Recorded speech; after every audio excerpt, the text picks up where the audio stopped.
샬롬 샬롬 샬롬 샬롬 샬롬. 하나님 사랑합니다. 여러분 주 안에서 사랑합니다. 오늘 고린도 후서죠. 3절에서 7절 모든 환난 중에서 우리를 위로하사 이렇게 말씀하죠. 4절에 보면 그렇게 나와 있습니다. 3절부터 다시 봅니다. 찬송하리로다. 그는 우리 주 예수 그리스도의 하나님이시요 자비의 아버지시요 모든 위로의 하나님이시며 우리의 모든 환난 중에서 우리를 위로하사 우리로 하여금 하나님께 받는 위로로서 모든 환난 중에 있는 자들을 능히 위로하게 하시는 이시로다. 이렇게 말씀하고 있어요. 그래서 오늘 제목을 모든 환난 중에서 우리를 위로하사 이렇게 잡아봤습니다. 자신이 바울은 고린도 교회를 방문할 계획이었는데 사정에 의해서 방문치 못함을 인해 오해하는 성도들에게 자신의 진실을 밝힘으로 성도를 위로하고 있어요. 하나님께서 자신들에게 베푸신 위로의 은혜를 증거함으로써 성도들에게도 하나님의 위로가 넘치기를 원하죠. 1절에 보니까 하나님의 뜻으로 말미암아 그리스도 예수의 사도된 바울과 형제 디모데는 고린도에 있는 하나님의 교회와 또 온 아가야에 있는 모든 성도에게 하나님 우리 아버지와 주 예수 그리스도로부터 은혜와 평강이 있기를 원하노라. 항상 이렇게 인사하죠. 고난과 위로와 구원과 감사에 대한 인사를 하고 있어요. 그리고 이제 3절 오늘 본문이기도 하죠. 찬송하리로다.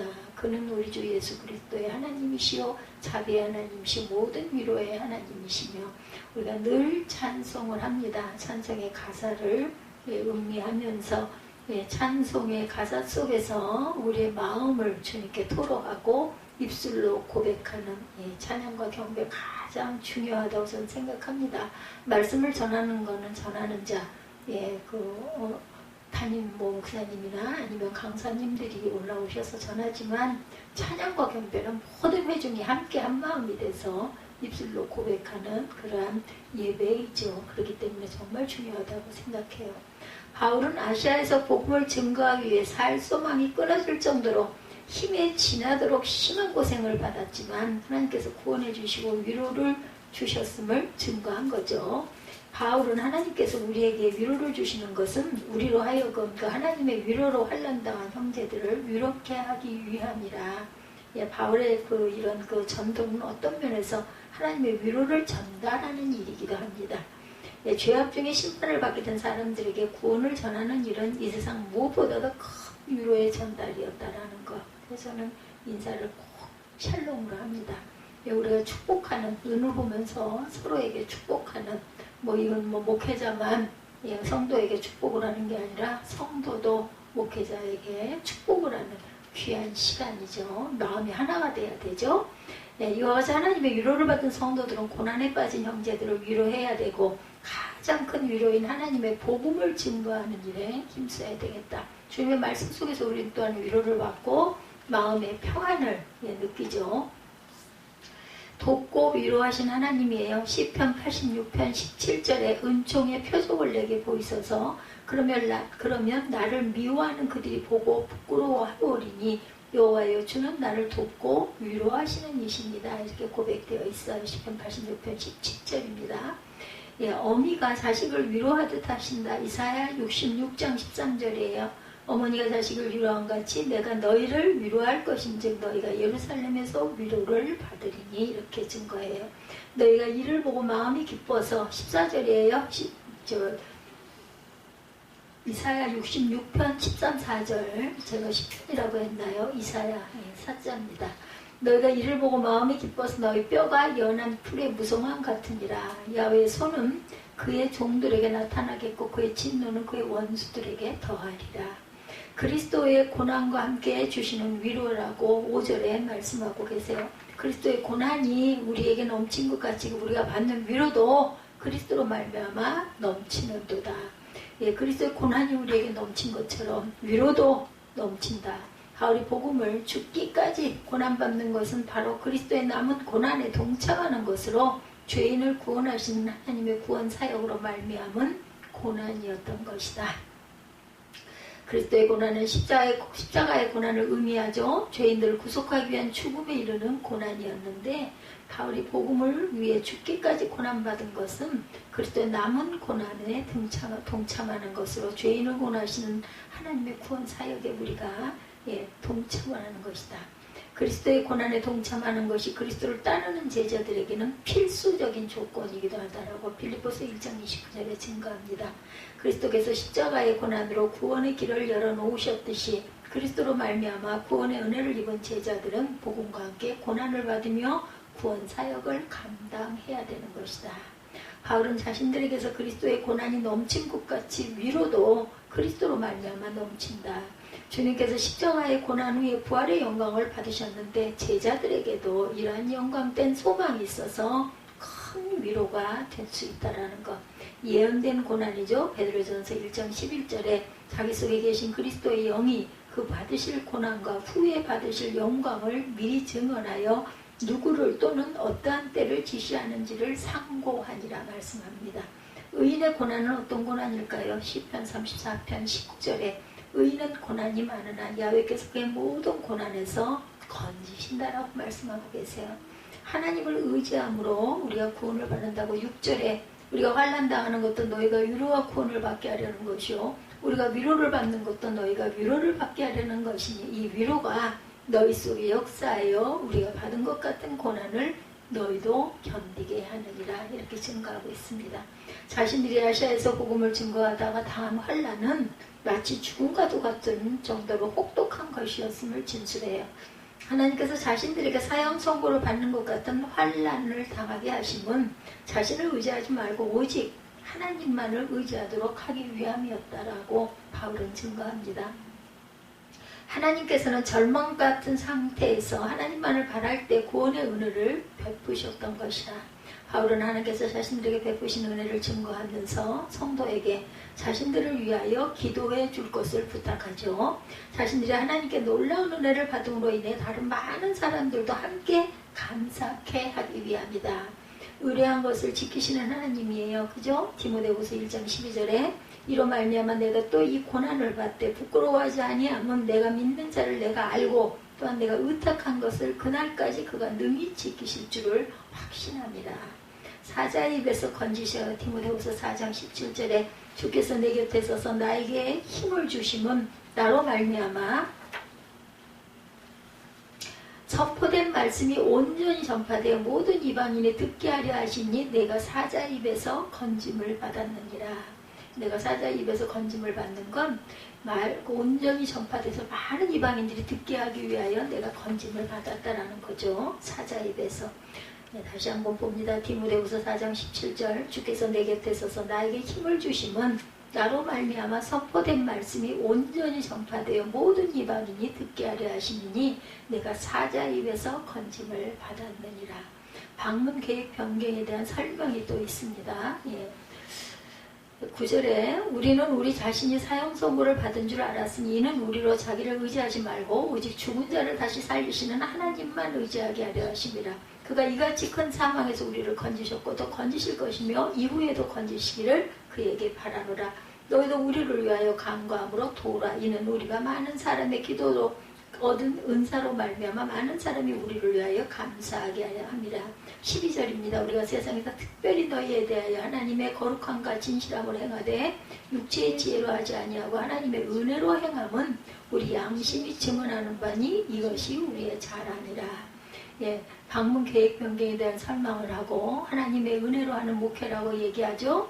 바울은 고린도 교인들에게 자신이 목회를 하는 데 있어서 육체의 지혜로 하지 아니하고 하나님의 은혜로 한다 이렇게 주장하죠. 이는 고린도 교인들 일부가 사도 바울의 사도성에 대해 의구심을 갖고 있는 것에 대해서 변명하고 있습니다. 바울의 첫 여행 계획은 에베소에서 마게도냐로 가는 길 먼저 고린도를 방문하고 거기서 마게도냐로 갔다가 귀로에 다시 고린도에 들리는 거였죠. 고린도서 1장 15, 6절에 내가 이 확신을 가지고 너희를 두 번 은혜를 잊게 하기 위하여 먼저 너희에게 이르렀다가 너희를 지나 마게도냐에 갔다가 다시 마게도냐에서 너희에게 가서 너희의 도움으로 유대로 가기를 계획하였으나 이렇게 얘기하고 있어요. 바울은 계획을 받고 에베소에서 직접 고린도를 방문하고 에베소로 왔다가 마게도냐에 와 있어요. 그래서 고린도 교인들은 바울이 약속을 지키지 않는 불신한 사람이라고 비난했던 거예요. 고린도 교인들이란 비난에 대해서 바울은 여정 변경이 자신의 경륜한 뜻이 아니고 오히려 고린도 교인들을 위하여서 한 처사다.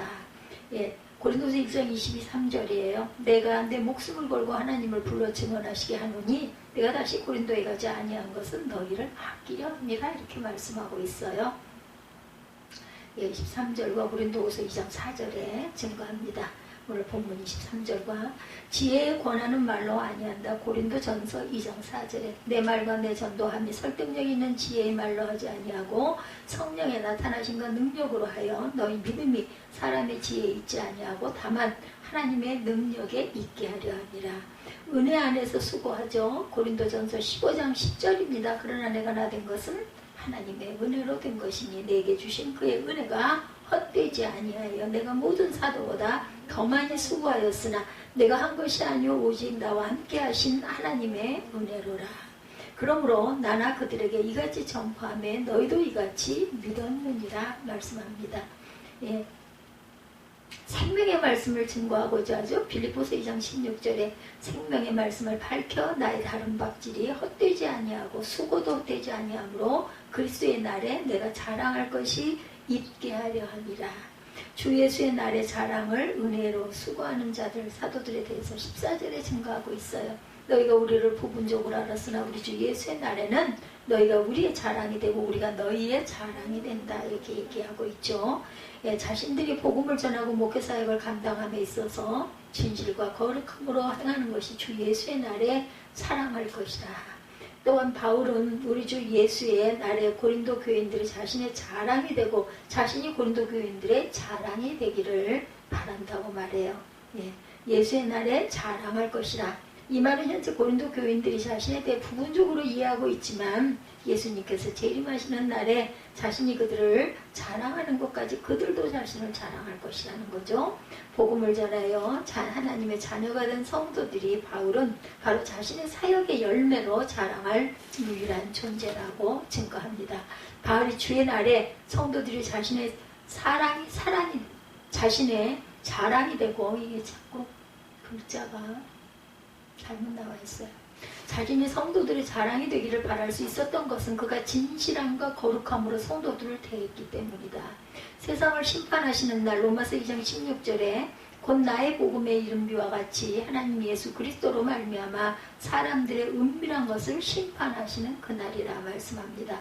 그날까지 보존되어야 한다. 데살로니가전서 3장 13절에 너희 마음을 굳건하게 하시고 주 예수 그리스도로서 예수께서 그의 모든 성도와 함께 강림하실 때 하나님 우리 아버지 앞에서 거룩함에 흠이 없게 하시기를 원하노라. 목회자의 자랑할 성도입니다. 데살로니가전서 2장 19, 20절에 우리의 소망이나 기쁨이나 자랑의 면류관이 무엇이냐. 그가 강림하실 때 우리 주 예수의 일에 너희가 아니냐. 너희는 우리의 영광이요 기쁨이니라. 이렇게 증거하고 있어요. 바울이 변명합니다. 15절에 보면 내가 이 확신을 가지고 너희로 2번 은혜를 얻게 하기 위하여 먼저 너희에게 이르렀다가 너희를 지나 마게도냐로 갔다 다시 마게도냐에서 너희에게 가서 너희의 도움으로 유대로 가기를 계획하였으니 이렇게 계획할 때 어찌 경솔하였으리요. 혹 계획하기를 육체를 따라 계획하여 예 하면서 아니라 하는 일이 내게 있겠느냐. 하나님은 미쁘시니라 진실하시다는 거죠. 우리가 너에게 한 말은 예하고 아니라 함이 없노라. 이렇게 변명하고 있어요. 자신과 다른 사도들의 복음을 전하는 데 있어서 육체의 지혜로 하지 않고 하나님의 은혜로 행하였음을 양심이 증거하고 이것이 자기들의 자랑거리라고 얘기하고 있습니다. 그러니까 우리가 무엇을 하든지 이게 모두 다 내가 하는 게 아니라 하나님의 은혜로 하는 거예요. 그죠? 하나님의 은혜로. 바울이 복음을 전파함에 있어서 육체의 지혜로 하지 아니하고 하나님의 은혜만을 의지한 것은 복음은 하나님의 은혜가 아니고서는 증거되어야 할 수 없음을 잘 알고 있었기 때문이다. 복음은 세상의 지혜로 이해할 수 없는 것으로 하나님의 은혜로 주시는 믿음의 지혜로만 깨달을 수 있는 것이다. 그래서 하나님께서는 전도인이라는 것으로 믿는 자들을 구원하시기를 기뻐하셨던 거죠. 고린도전서 1장 21절입니다. 하나님의 지혜에 있어서는 이 세상이 자기 지혜로 하나님을 알지 못하므로 하나님께서 전도에 미라는 것으로 믿는 자들을 구원하시기를 기뻐하셨도다. 이렇게 말씀하고 있습니다.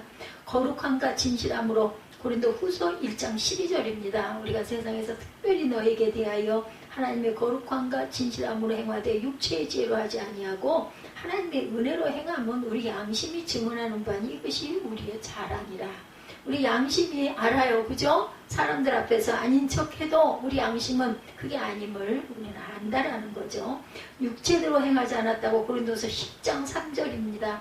우리가 육신으로 행하나 육신에 따라 싸우지 아니하노니 우리의 싸우는 무기는 육신에 속한 것이 아니오 오직 어떤 견고한 진도 무너뜨리는 하나님의 능력이라. 모든 이론을 무너뜨리며 하나님 아는 것을 대적하여 높아진 것을 무너뜨리고 모든 생각을 사로잡아 그리스도에게 복종하게 하니 너희의 복종이 온전하게 될 때 모든 복종하지 않은 것을 벌하려고 준비하는 중에 있노라. 이렇게 말하고 있습니다.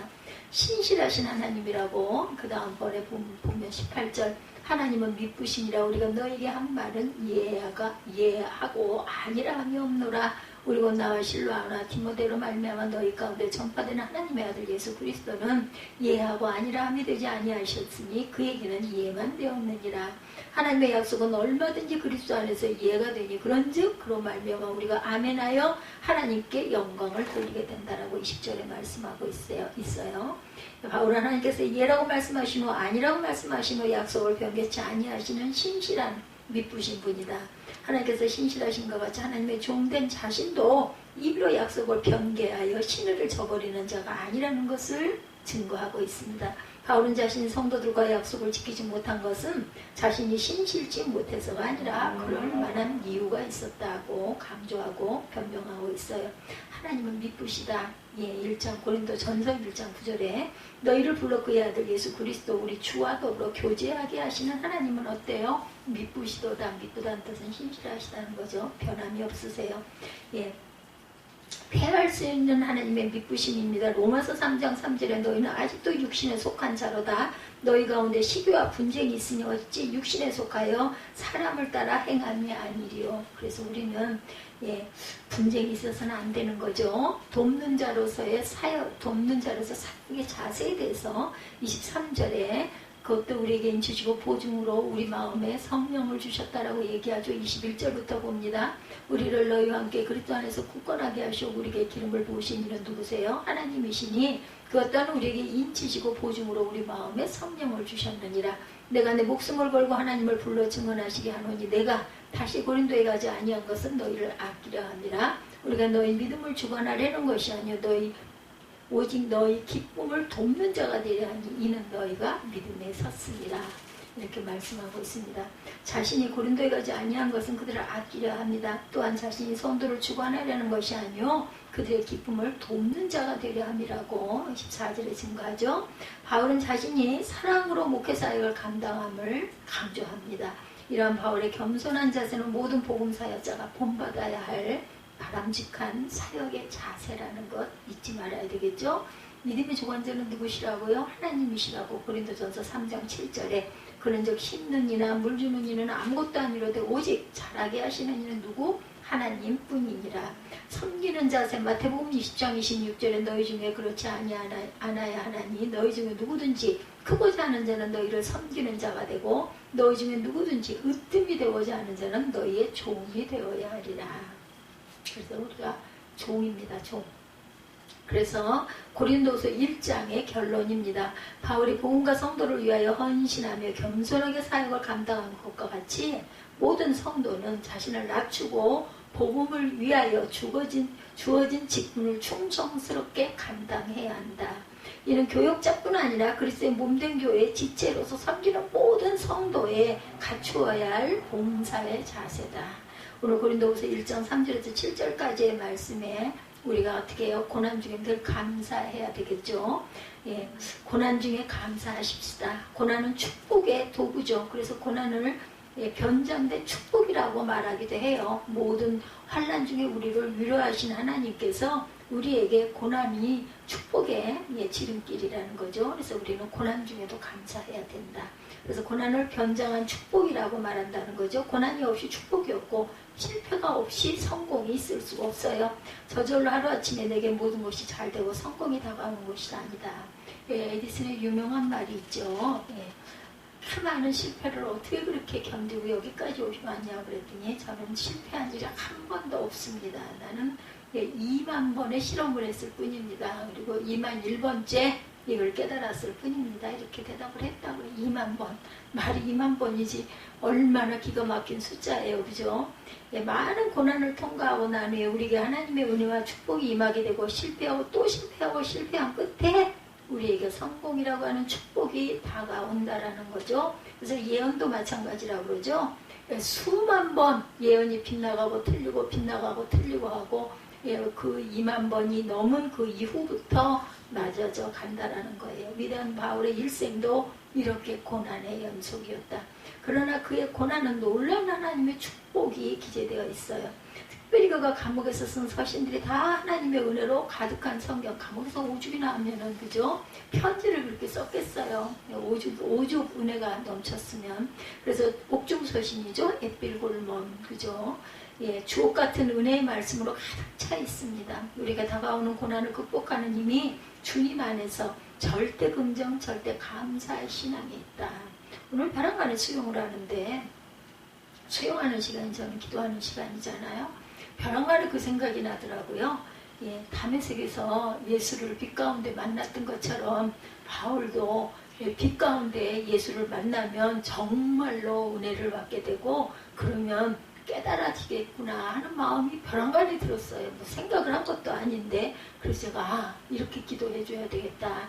다메섹 성에서 바울 사도가 주님을 만난 것처럼 빛 가운데 만났잖아요. 아까 꼬꾸라졌죠. 그리고 눈이 안 보여버렸잖아요. 실명을 해서 아나니아가 눈을 안수할 때까지 그랬던 것처럼 그러고 나서 얼마나 대단한 사도가 됐어요. 그죠? 이게 아직 남아있구나 하는 생각이. 근데 본인은 이미 만났다고 생각을 하지만 모르겠어요. 뭐 어떤 게 많은지 어찌 제가 알겠습니까? 그냥 감동이 오는 대로 미워하지 말고 미워하지 않습니다. 뭐 미워하면 뭐 하겠어요. 기도해 줘야죠. 우리가 무슨 어려운 일을 당하고 얼마나 설교가 하고 싶었으면은 이 자리에서 쓰고 싶어가지고 그랬다가 그래도 다행히 건짐을 받았는지 뭐 어떤 내용은 내가 알 수 없지만 어느 곳에서 그 대신이라도 이렇게 강단에 쓴다 하니 통해서 뭔가 깨달아 알아가는 과정이 아닐까 이런 마음이 들었습니다. 우리가 무슨 어려운 일을 당하고 문제를 만났어도 우리가 애써 생각도 그래서 온 거예요. 그러면서 기도하는데 이스라엘을 한 2년 가가지고 공부를 하면 유학을 하게 되면 히브리어를 전공을 하게 되면 대단한 학자가 되겠구나 신학 교수가 되겠구나 하는 마음이 생각하기 말도 안 돼. 근데 말도 안 되는 걸 하나님이 하시죠. 우리 마음에 오는 거는 뭐 내가 뭘 생각을 해가지고 이렇게 연결을 했더라면 내가 이렇게 생각했으니까 이렇지. 근데 저는 벼랑간에 문득문득 근데 뭐 좋은 거는 그죠? 입술로 증거하고 선포하는 거죠. 알 수 없죠. 하나님이 하시는 일은 우리가 한 치 앞도 모르지 않습니까? 그렇기 때문에 아멘 하고 받는 거예요. 무조건 주신다는데 왜 안 받아 그죠? 뭐 내가 어떻게 해서 아이고 말도 안 돼. 내가 어떻게 거길 가 지금 이 상황에 모르죠. 그건 하나님 보내시면 가잖아요. 바울사도처럼 그죠? 바울사도가 그때의 생각에 그리스가 끝이라고 생각을 했으니까 자신은 지구를 4바퀴를 그렇게 돌고 가는 곳마다 교회를 세우게 될지 뭐 계획을 했겠냐고요. 성령이 시키시는 대로 했던 거잖아요. 우리가 보면 서신서에 보면 우리가 무슨 어려운 일을 당하고 문제를 만났어도 주님 안에서 절대 긍정과 절대 감사의 신앙이 된다. 그러니까 사람이 계획하거나 사람이 머리로 생각하는 거 사람이 하는 거는요 하나님의 생각과 너무나 달라요. 세상을 살아가려면 그죠 경험이 많고 그런 그 실패도 많이 해보고 생각도 많이 하고 이랬던 사람들이 굉장히 유리해요. 그런데 그게 다인 것인 줄 알지만 제가 요즘에 사무엘하 부분을 가고 있는데 그 자신의 생각대로 아주 현명한 거예요. 그렇게 하는 게 맞아요. 그런데 그렇게 했는데 그렇게 하면은 하나님 기뻐하시지 않는다. 무사가 그죠? 예, 그 마차 위에다 세워놨던 그 언약궤를 출렁덩 하고 움직이니까 저도 예전에 그래서 세상에 아무리 그렇다고 어떻게 죽여 라고 생각을 했는데 오늘 제가 아마 그래서 그 생각을 한 것 같습니다. 원어 가운데 보면은요, 예, 무사가 그 수레의 그 궤를 딱 잡은 것에 대한 히브리어 원어가 그 정도는 내가 감당할 수 있어 하는 교만한 자존감이 들었다는 거예요. 잘못된 거잖아요. 그 중심이 잘못됐기 때문에 하나님의 우사를 쳐서 돌아가게 했다는 거죠. 제가 그걸 딱 보면서 와 맞아 그래서 그렇지 그러면 그렇지 하나님이 괜히 그 실수로 그걸 좀 이렇게 나가 떨어지려고 하니까 붙잡은 그것 때문에 이 사람을 죽였겠는가요. 뭔가 이유가 있는 거죠. 근데 원어 성경을 보면 딱 그게 그대로 나타나 있다는 거죠. 감사하는 것은 주님이 우리를 고난 가운데서 위로하신다는 것. 그렇기 때문에 우리는 많은 고난 속에서도 우리가 감사할 수 있다는 것.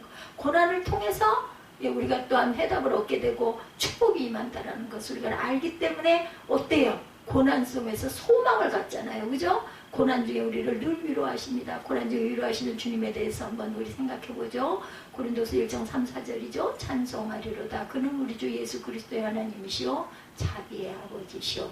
모든 위로의 하나님이시며 우리의 모든 환난 중에서 우리를 위로하사 우리로 하여금 하나님께 받은 위로로서 모든 환난 중에 있는 자들을 능히 위로하게 하시는 이시로다. 사랑의 주님께서 우리를 모두 환난 가운데 위로하시고 환난을 이길 힘을 우리에게 더하여 주신다. 아니 세상이 오죽하면 고해라고 그러잖아요. 고해. 그죠? 고통스러운 바다라고 그래요. 세상이. 그러니 그걸 우리가 살아가려면 그걸 이길 수 있는 힘을 주셔야 또 파도는 또 오고 또 오고 또 오고 하는데 그죠? 그걸 피하게 하면 어디까지 피하겠냐는 거죠. 나가서 주님께서 주시는 위로로 말미암아 우리가 어떤 주위의 고난에 처한 자들을 또한 내가 위로할 수 있다. 나도 그랬어. 내가 이렇게 어려운 일을 당해도 하나님이 이렇게 지켜주시더라고. 내가 할 수 있는 것은 아무것도 없고 은혜라고 제가 어저께 그 모습을 해가지고 거기를 쫓아가가지고 위에 있기를 하면서 내가 이만해서 이렇게 수술을 하고 정말 하나님의 은혜로 내가 한치 앞을 모르는데 이렇게 살아가고 있는데 내가 뭘 이럴 일이 있겠는가마는 하면서 내가 얘기를 했습니다. 정말 하나님의 은혜로 밖에는 생각할 수가 없다. 내가 살 수 있는 생명이 아니라 이미 땅속에 생각을 아무리 해봐도 정말 신비한 일이에요. 내가 어떻게 이건 수술을 반드시 누워서 하는 것도 힘이 들 텐데 글쎄 어떤 모습을 했는지 모르지만 등이 다 벌어져서 요즘에 그 뭐죠? 얘기한 그 김사부인가? 그거를 보다 보니까 막 그 사람 몸속이 막 이렇게 다 드러나 있는 거기 일부를 보면서 내 등도 저랬겠지 하는 생각. 예, 그거 요만큼도 그런데 나는 그냥 이 길이 그걸 쩍 걸려놨다는 거예요. 근데도 그 16시간을 견디고 깨어난 걸 보면 그런 일이 기억력이 아까도 제가 그 논문 생각이 안 나는 거예요. 논문 쓴다고 구약 전체를 쓴다고 지금 신명기를 쓰고 있다고 하는데 그게 자신의 힘이겠냐는 거죠. 하나님의 영에 의지하는 얘기하고 해주고 싶은데 그냥 마음으로만 제가 삼킵니다. 왜 그 사람은 그런 부분에 대해서도 아주 자긍심이 대단하기 때문에 사람이 할 수 있는 일은 없어요. 한계가 있죠. 그걸 뛰어넘어야 훌륭한 대단한 작품이 나오지 않겠어요. 근데 뭐 본인의 얘기인지 누구 얘기인지는 모르지만 연대에 있는 주소금 다른 건지 연세대학을 가려다가 등록금이 너무 비싸서 700만 원인가 800만 원이 넘는데요. 지금 다니는 그 호서대는 370인가 한 400만 원 정도 되는데 그래가지고 연대를 가지 않고 호서대를 간노라는 얘기를 제가 들은 적이 있습니다. 우리 주변을 둘러보면 너무나 힘들고 어려운 상황 속에서 눈물을 흘리며 절망 가운데 차라리 나 죽었으면 좋겠다는 그런 마음을 가지고 있는 극한 어려운 사람들이 정말 많아요. 오늘 신문에서 제가 잠깐 봤어요. 잠깐 봤는데 감동을 받은 부분이 5명, 교인이 성도가 5명인 교회에서 그 전세 입문을 들고 일어났다. 가장 작은 교회가 이렇게 힘을 해서 일어났다라고 교회 이름이 나오고 소개가 잠깐 짧게 나와 있는 걸 봤습니다. 참 그걸 보면서 대단하다. 5명 이제 막 결성이 됐는지 아니면 저희 교회처럼 세월이 좀 있었는지 그건 모르겠지만 이렇게 가장 가난하고 가장 작은 교회에서부터 이런 운동이 시작이 된다라는 그게 초점이었어요. 갓 태어난 아들이 심장질환으로 고통을 당하다가 7달 만에 세상을 떠나서 슬픔과 충격 속에 어떤 기도받으러 온 젊은 부부가 어떤 목회자님이 말씀하시는 있었다고 합니다. 우리가 이런 일이 어떻게 이렇게 일어날 수가 있습니까? 왜 하나님이 이 아들을 태어나서 이렇게 일찍 데려가게 하시려고 왜 주셨습니까? 어떻게 위로해 주실 수가 없더래요. 이 목사님도 하나님이 이 아들을 태어나서 이렇게 일찍 데려가시는 그 이유를 뭐라고 위로할 수가 없어서 같이 기도하고 울어주는 일밖에 없었다고 합니다. 그리고 나서 선교대회 때마다 아프리카 오지에서 힘들고 어려운 선교지에서 고생하다가 새카맣게 얼굴이 타서 수척해 오신 선교사님들이 인사를 하러 올 때마다 이 목사님은 그냥 같이 울 수밖에 없었대요. 정말 그 선교사님들 고생 많이 하시죠. 그래서 총회 본부에서도 선교를 나가가지고 선교사 생활을 3, 4년, 5, 6년 이렇게 하고 오신 분들은 목사 안수를 바로 줘요. 여성분들도. 그렇게 해서 안수를 받으신 분이 그때 김명숙 목사님인가? 좀 우리가 그랬잖아요. 좀 모자르신 것 같다라고 얘기했었잖아요. 그때 유은정 집사가 거기 갔었죠. 무슨 마사지인가 뭔가 해드린다고. 그분 은퇴하신 지 오래됐어요. 어머니 돌아가시고 나서 바로 은퇴를 하셨죠. 그분이 6년 동안 그 선교사로 갔다 와가지고 목사 안수를 받으신 거예요. 원래 여성들은 우리 총회에서는 20년 정도를 사역을 해야 안수받을 자격이 있는데 이런 분들은 선교사로 나갔다 오신 분들은 굉장히 신학적으로도 부족하고 어떤 예절이나 뭐 여러 가지 언어나 이런 게 굉장히 보면 이상하리만큼 느껴질 만큼 저분이 목사님이야 이렇게 생각할 만큼 근데 그분은 그렇게 고생을 거길 가서 하신 거죠. 결혼도 아마 안 하고 그렇게 갔다 오셨다고 제가 들은 것 같습니다. 그리고 이제 그 자리가 장로교가 서 있어요. 지금 그 골목을 제가 늘 지나다니는데 그 자리였는데 장로교가 서 있더라고요. 그 교회를 다른 분에게 양도를 하셨죠. 그리고 딴 데로 이사를 가셨어요. 그래서 다 보면 각자 달란트들이 하나님이 주신 그런 분량들이 다른 거죠. 말할 수 없는 주님의 사랑을 우리는 받았어요. 고난당한 이웃의 친구가 되어야 합니다. 그럴수록 그렇다 할지라도 우리를 위해 예수님이 친히 먼저 몸소 고난을 당하셨기에 우리가 주님으로 인해 위로함을 받고 새 힘과 용기를 또한 내죠. 고린도후서 1장 5절이죠. 그리스도의 고난이 우리에게 넘친 것 같이 우리가 받은 위로도 그리스도로 말미암아 넘치는도다. 이게 나중에 알게 되는 거예요. 고난받았을 죽을 것 같잖아요. 아유 또 뭐야 이건 또 막 울 것 같아. 근데 그걸 어떻게 죽을 것 같으면서 그 죽지는 않고 넘어쓰고 나서 돌아보면 위로하셨구나 하는 게 느껴진다라는 거죠. 주님께서 우리를 위해서 말할 수 없는 고난을 친히 몸소 겪으셨기 때문에 어떠한 고난도 고통도 괴로움도 위로해 주시고 우리를 모든 절망에서 건져 주신다라는 거죠. 그래서 소망 중에 우리가 항상 하나님을 더욱 바라보게 되죠. 주님의 우리의 모든 것을 아세요. 우리가 얼마나 힘든 줄도 아시고 얼마나 아픈 줄도 아시고 얼마나 내가 고통 가운데 몸부림치고 있는지도 안다라는 거죠. 그런 우리를 위로해 주시고 용서하시고 새 힘을 공급해 주시는 것. 좋은 일은 다 하나님의 은혜고 하나님은 이미 미리 알고 계시니까 저는 늘 그렇게 생각을 합니다. 나를 위해서 생긴 프로그램은 아니지만 정말 마음이 눌려서 다녔잖아요. 아이고 오늘은 또 자유수영하는 날인데 얼마나 그 강습 받는 사람들이 와가지고 벌떼처럼 와가지고 6시부터 난리들을 칠까. 원래가 7시 반 이후에 들어오게 되어 있는데 그래서 이렇게 마음이 불편하고 불안하고 안 갈 수도 없고 갈 수도 없고 정말 힘들었어요. 화요일 목요일은 그나마 좀 레인도 좀 열리고 그래서 할 수가 있어서 그냥 제 시간에 딱 미리 들어가서 하고 있는 거야. 누가 들어오거나 말거나 그냥 알아서 해라 그러고 그래서 하는데 월수금은 방법이 없고 수요일은 강습이 없기 때문에 그렇게 해서 아주 그렇게 힘이 들었는데 얼마나 눈이 깜깜하냐면 4월 중순부터 풀로 가동이 된다라는 프로그램 그리고 보니까 거울 앞에 써붙여놨어. 그 머리 말리고 하는 그 거울 앞에 써붙여놨는데 바쁘니까 안경도 안 썼고 그거 볼 틈이 없으니까 그냥 하고 끝나고 가고 끝나고 가고 있는데 며칠 전이죠. 며칠 전에 거기 청소하시는 분이 계세요. 연세가 저보다 많으신 것 같아. 허리도 그냥 반 구부러져가지고도 그렇게 열심히 청소를 하고 다니시고 꼬장꼬장하게 생기셔. 그분이 그 얘기를 하시더라고요. 이제는 아무 때나 와도 된대요. 그래서 네? 하고 했더니 이제는 자유수영은 아무 때나 와도 시간 안 지켜도 상관없대요. 그러면서 여기 있잖아요. 여기 나는 눈이 안 보여서 잘 모르는데 여기 써붙여놨다고. 보니까 글자를 얼마나 크게 써놨는지 제가 안경을 안 쓰고도 보니까 풀이라고 써졌더라고요. 예, 자유수영 풀.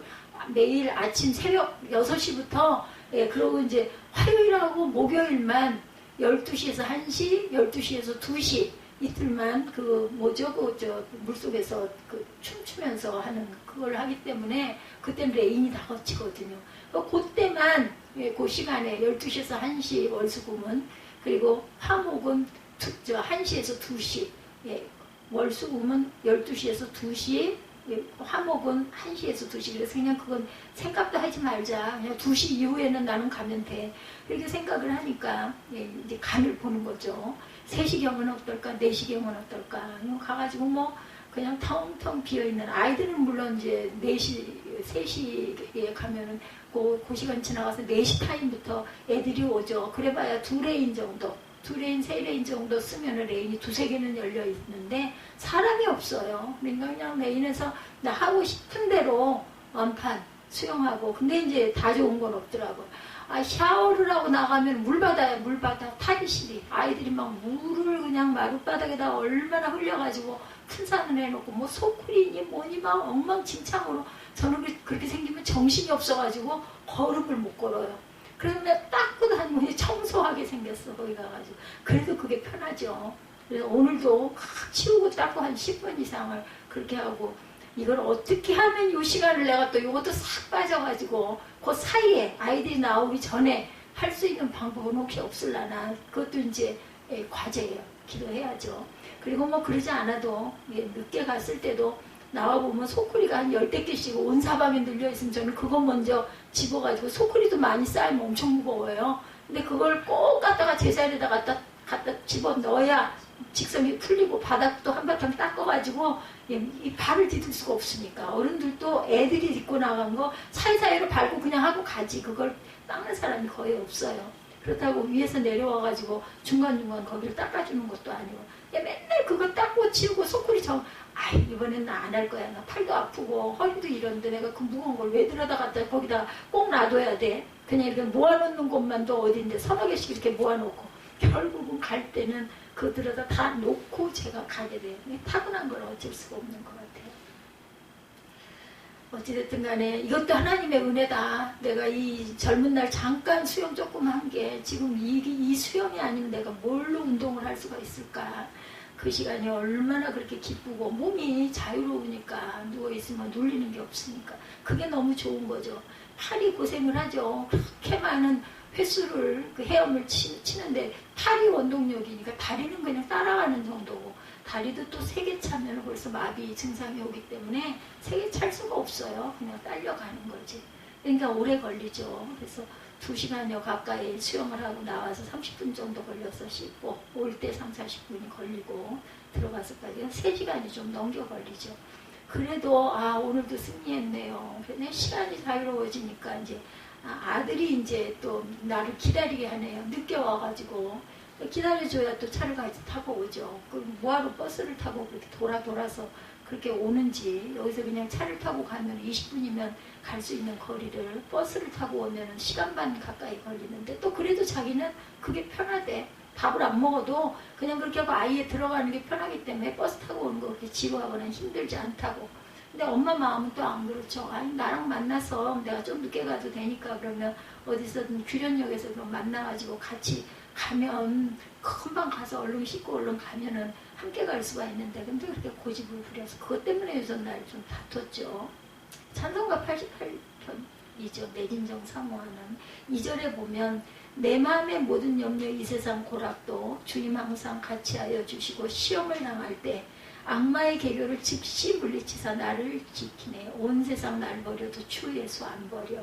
끝까지 나를 돌아보시니 주는 저산 밑에 백합 빛나는 새벽별 이 땅 위에 비길 것이 없도다. 그쵸? 그 빛나는 새벽별, 주님이 우리에게 빛나는 새벽별로 빛을 비춰주시기 때문에 이 땅에 있는 무엇과도 비교할 수 없도다. 꿈을 절대로 접지 마시기 바랍니다.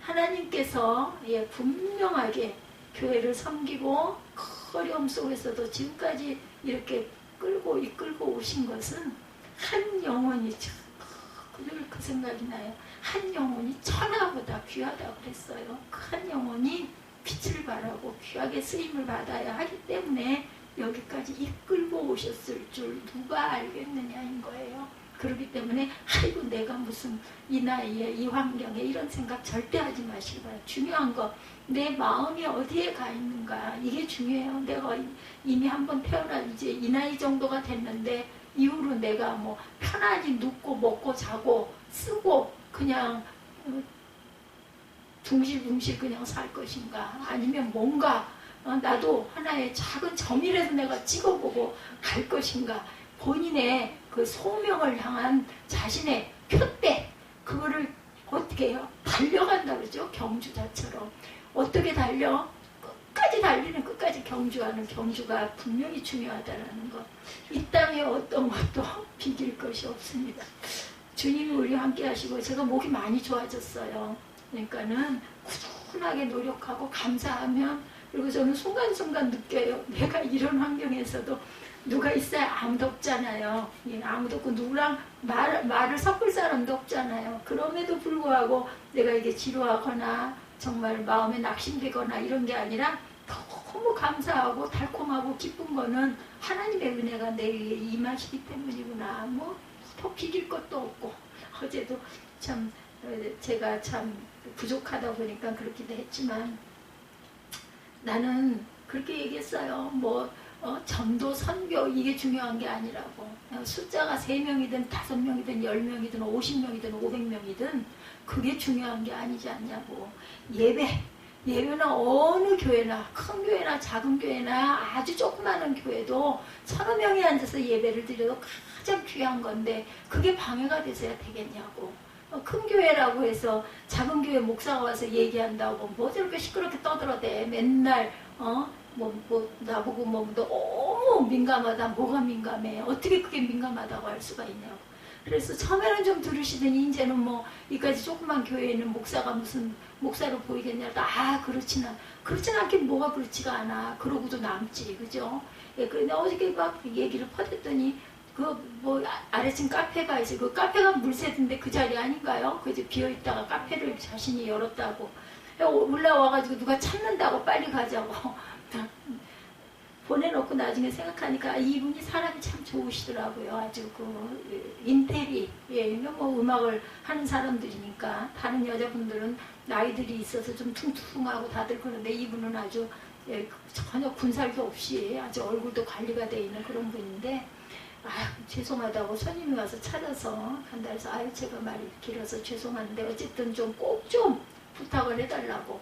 식사하시는 그 12시 한 반 이 시간이 우리는 설교 시간이라고 12시에서부터 1시 사이가 제발 좀 뒤쪽에서 좀 조용히 해주시면은 감사하겠다. 이 바로 베니다 하나 가려놓은 벽과 벽인데 그쪽에서는 모르니까 내가 여기서 설교하는 줄 모르니까인데 좀 말씀들을 하셔가지고 제발 집중해서 설교할 수 있도록 작은 교회 배려를 좀 해달라고. 이렇게 어저께 얼마나 들었는지 귀뚱으로 들었는지 콧등으로 들었는지 모르지만 열심히 설명을 했어요. 두 번째, 고난을 견디게 하시는 주님이에요. 항상 우리가 그 어려움과 고난 중에 소망을 주시는 하나님이죠. 위로해 주시는 하나님. 그리고 위로하시고 또한 견디게 해주십니다. 우리를 모든 고난에서 견딜 힘을 공급해 주시죠. 고린도서 1장 6절에 우리가 환난 당하는 것도 너희가 위로와 구원을 받게 하려는 것이 우리가 위로를 받는 것도 너희가 위로를 받게 하려는 것이니 이 위로가 너희 속에 역사하여 우리가 받은 것 같은 고난을 너희도 견디게 하는. 이게 중요합니다. 견디는. 제가 참 견디는 걸 잘 못하는 것 같아요. 보면은 갑자기 내리는 비를 피할 수가 없는 것처럼 예고 없이 다가오는 고난을 우리가 피할 수가 없어요. 어제도요 그렇게 열받아가지고 아니 다 봐도 아무 데서 다 어디선가 소리는 나는데 불은 다 꺼져 있어. 깜깜해. 그러다가 그래서 물을 막 그 맞은편 저 교회 그 문을 막 거기서 분명히 저 안에서 연습하는 막 잡아당기면 뭐 다쳐가지고 꿈쩍도 안 해. 그래서 나중에 보니까 그 주방문이 문을 여니까 열리더라고. 열고 이렇게 했더니 안에서 뭐 그냥 연주 소리가 엄청나게 뭐 부는 거 이런 것들 갖고 이제 한 것 같고.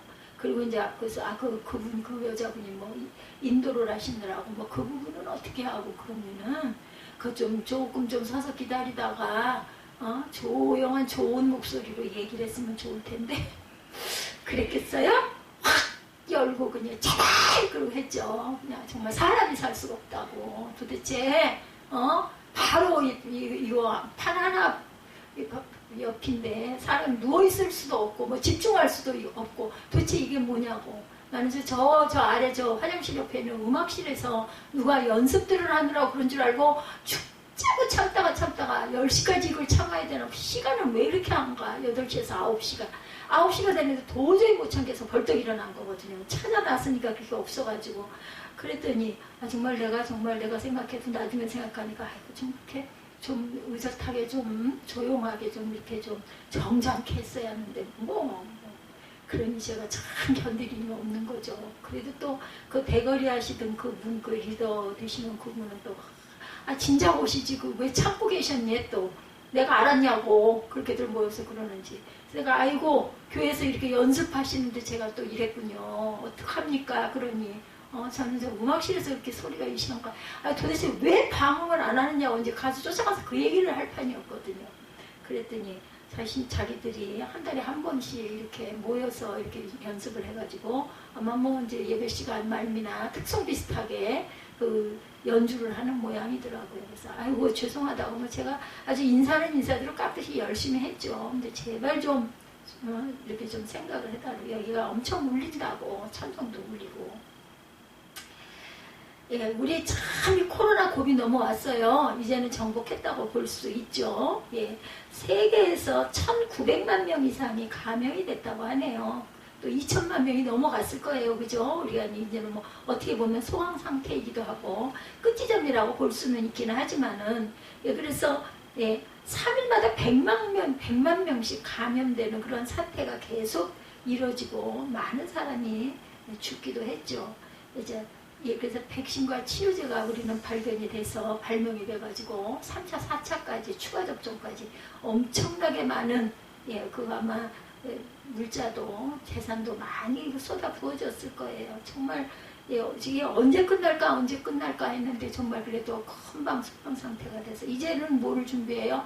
또 다른 전염병 질환이 돌지 않도록 그걸 방비하고 가야 한다. 이런 이야기를 제가 들었습니다. 고난은 참고 견딤으로 이기는 거죠. 로마서 5장 3, 4절입니다. 다만 이뿐 아니라 우리가 환난 중에도 즐거워하는 이는 환난은 인내를, 인내는 연단은 소망을 이루는 줄 알미로라. 참고 견디고 또 견디고 또 견딜 때 모든 어려움을 극복하고 마침내 꿈과 소망을 이루게 되는 것이다. 고난은 축복의 도구입니다. 제가 수영 그렇게 힘이 들어도 죽고 나서 하나 밀고 갔더니 이런 날도 올 줄 누가 알았겠어요. 전에 그런 생각했어요. 저렇게 좀 비어있는데 레인이 왜 꼭 6시 정각에 들어와라 5분 전에 들어오면 막 쫓아내고 그랬거든요.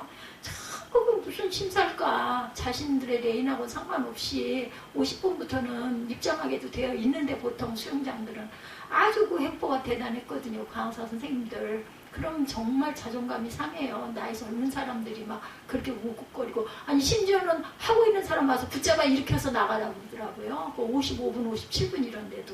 근데 이런 날도 있는 거예요. 그래서 참 너무너무 감사했어요. 고난을 통해서 나 자신이 깨어지고 예, 강한 자, 고집이 예, 그런 것들이 다 이렇게 잘 다스려지죠. 예, 그래서 자기밖에 모르는 이기주의, 교만함, 배웠다고 많이 가졌다고 높은 자리로 지금도 그래요. 세상이. 그죠? 예, 그런다 하더라도 남을 멸시하고 우습게 보던 그런 모습들이 고난이라는 도구 속에 바싹 깨어지게 된다는 것. 각자. 그죠? 각자의 자리에서 각자 나름대로 고난은 우리를 깨뜨리시고 낮추시는 주님의 축복의 도구고 훈련의 도구입니다. 깨어지고 낮아질 때 우리는 주님만 의지하고 나아가게 되죠. 주님이 우리의 삶을 주관해 주셔서 내 뜻대로의 삶이 이제는 깨어지고 낮아져서 오직 주의 뜻대로 살아가는 그런 삶으로 삶이 바뀐다.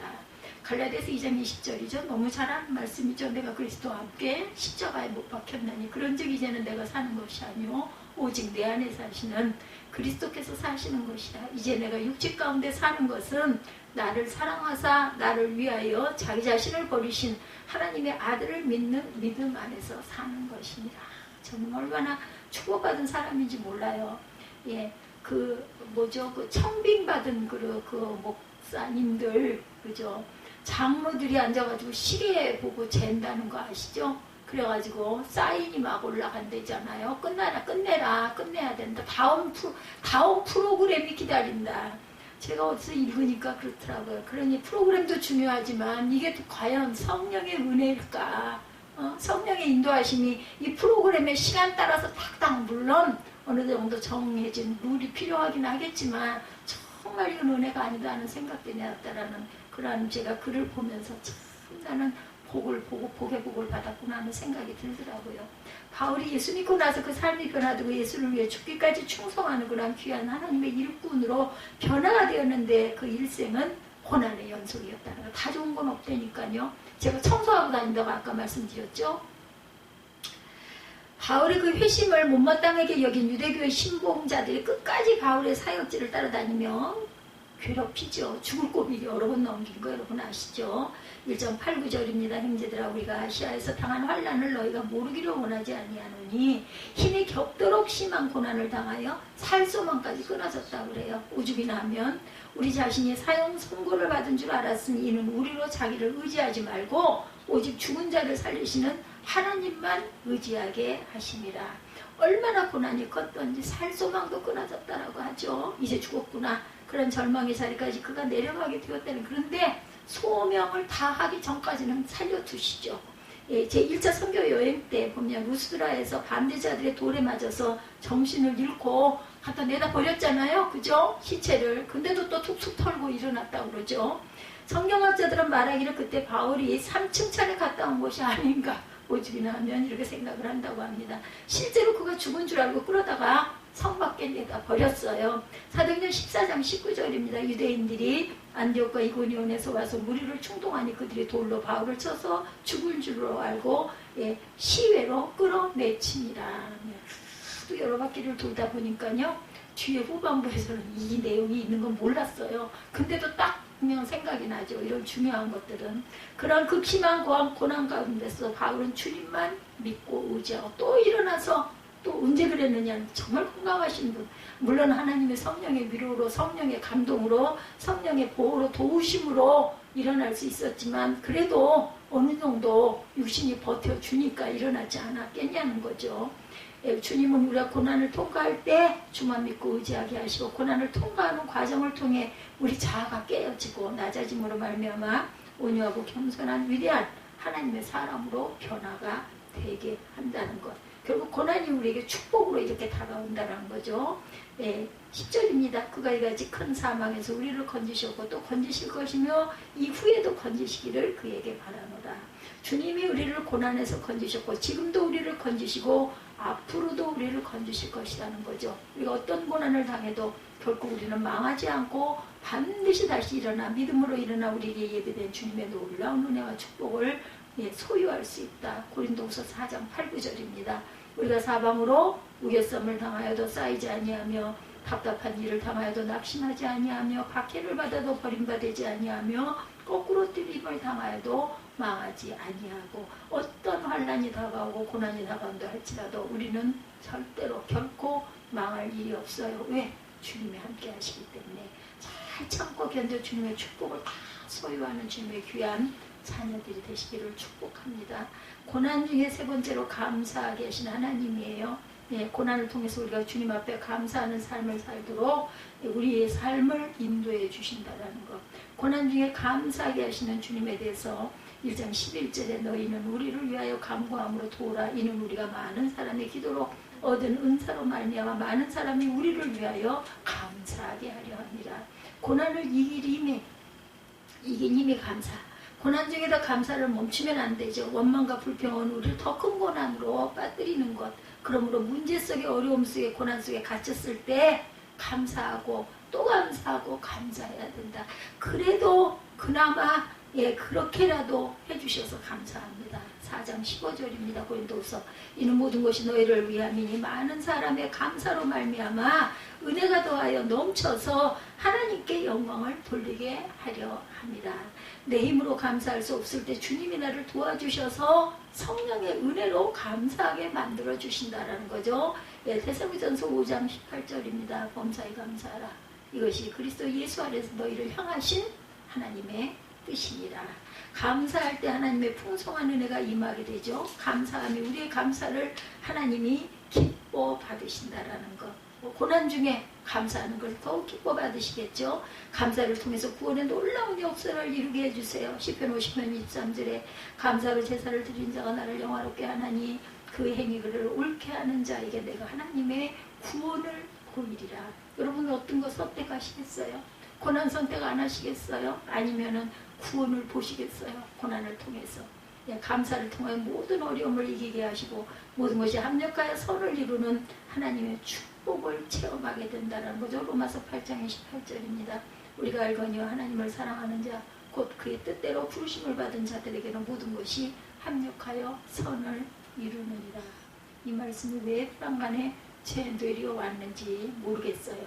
하나님께서 저에게 주신 약속을 이루게 해주신다는 거죠. 약속의 말씀을 붙잡고 절대 긍정, 절대 감사의 믿음으로 전진 또 전진하는 저와 여러분이 되시기를 주님의 이름으로 축복합니다.